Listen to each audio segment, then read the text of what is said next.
Hello, everyone, and welcome to my portfolio project.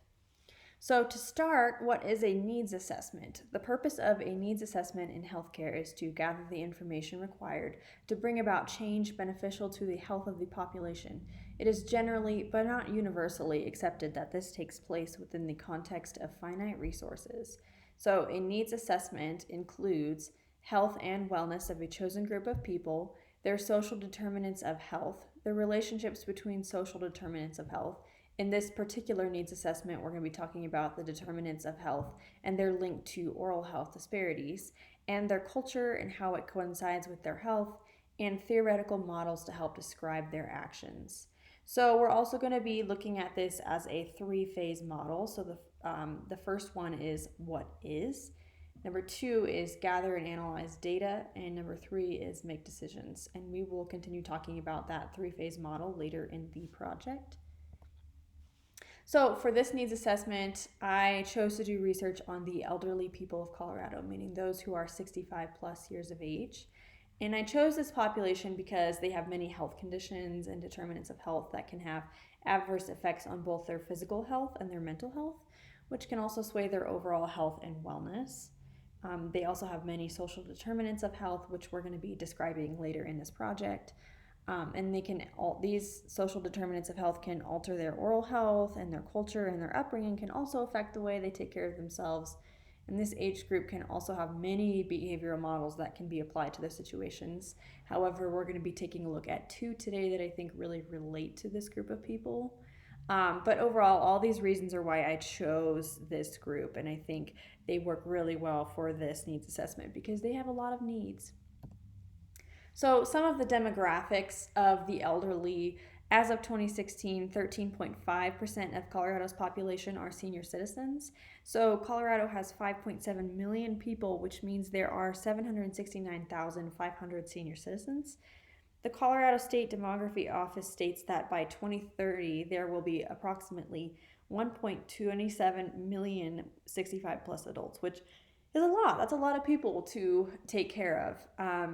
And so, as far as the race and ethnicity of this demographic goes, 83.5% are white, 10.8% are Hispanic, 2.4% are Asian, and 2.7% are African American. And then I've added this little cartoon on the right side, or not cartoon, a little graph, just kind of showing you what that looks like.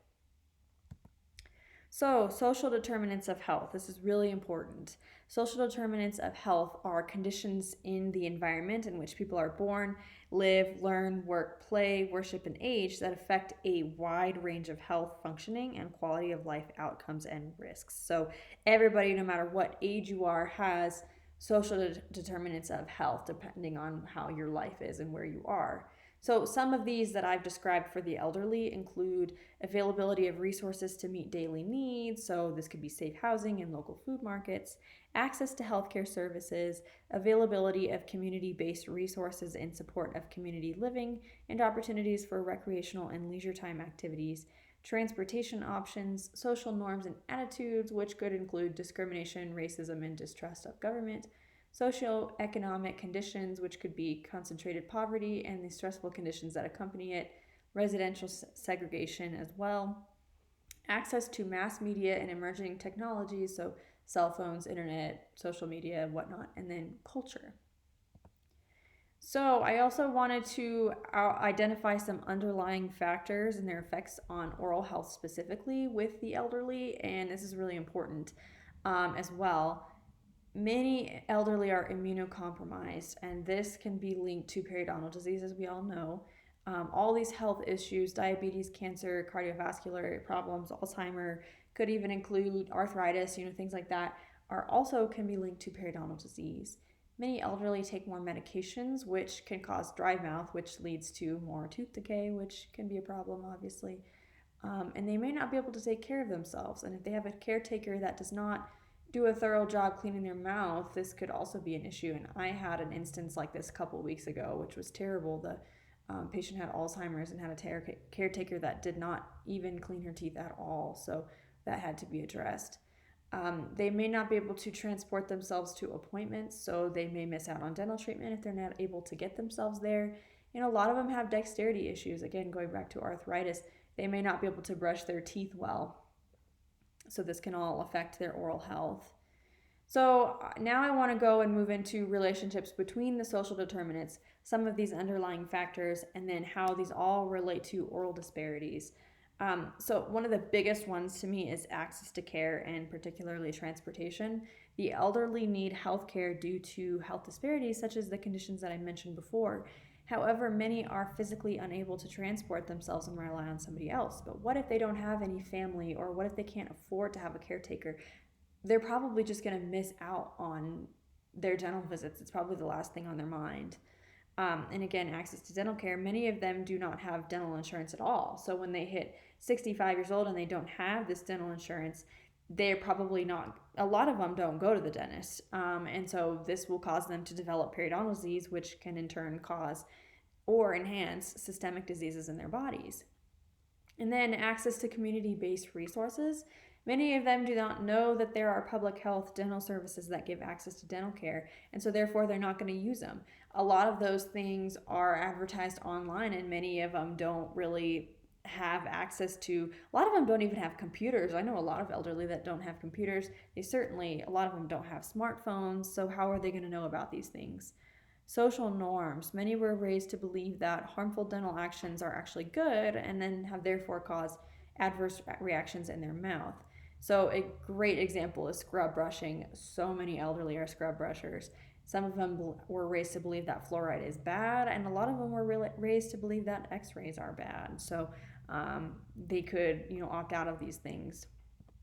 So continued are socioeconomic conditions. Since many do not have dental insurance, they cannot afford to go to the dentist, and so they do not, and therefore they opt out of necessary x-rays and exams due to cost, which I have seen a lot of because I work with a lot of elderly people, and that's probably one of the first things that go is they'll just tell me, no, I don't want to pay for x-rays, nothing hurts. Access to media in today's society, this is kind of what I mentioned before. So much information is online, and if they do not have access to these things online, then they're not going to know about these opportunities and critical information. So that's a big one too. And then culture is the next one, and I'm going to dive into it on this next slide more. So culture is often described as the combination of a body of knowledge, a body of belief, and a body of behavior. It involves a number of elements, including personal identification, language, thoughts, communications, actions, customs, beliefs, values, and institutions that are often specific to ethnic, racial, religious, geographic, or social groups. So this, I honestly don't think has a huge play in the state of Colorado specifically. The majority of people that live here, as I stated earlier, are white people, and white people mostly don't have a culture that it goes against dental treatment, so we don't see this as much, but it certainly does happen.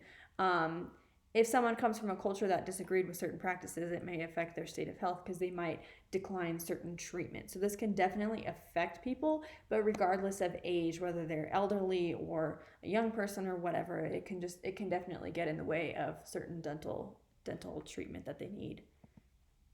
So another huge one with the elderly is health and wellness.